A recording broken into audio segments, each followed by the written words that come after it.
अरे अरे तू त कह मोर बिगहा दो बिगहा तू त कह मोर बिगहा दो बिगहा। अरे तोहरो त नाही झोपड़िया के पूत सासू जी के पूत सासू जी के पूत। अरे तोहरे त नाही झोपड़ियों के चूत सासू जी के पूत सासू जी के पूत।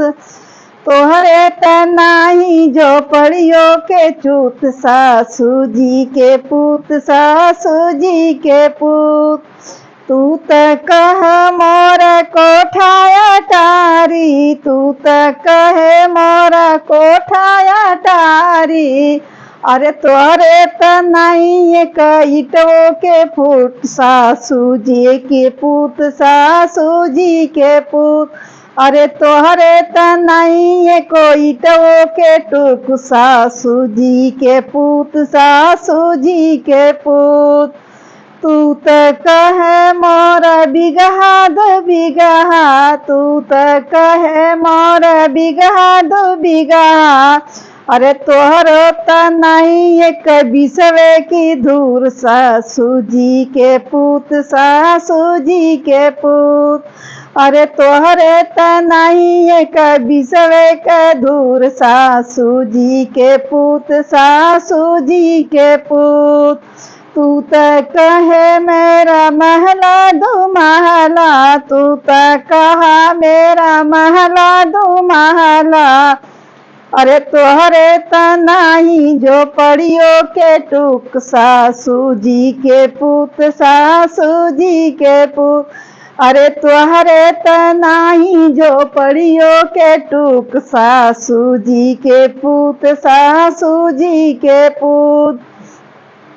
तू त कहे हमरा कंपनी दू कंपनी तू त कहे हमरा कंपनी कारखाना।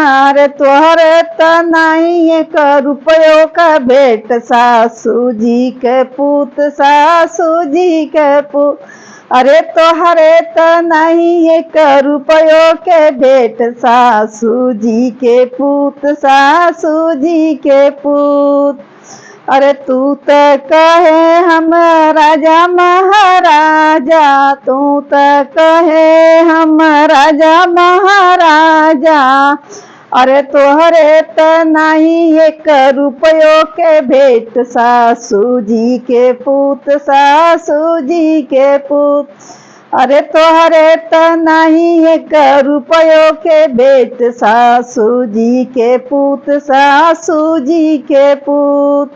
तू त कहे हमरे महला दो महला तू त कहे हमरे महला दो महला। अरे तोहरे त नाही झोपड़ियों के टूक सासू जी के पूत सासू जी के पूत।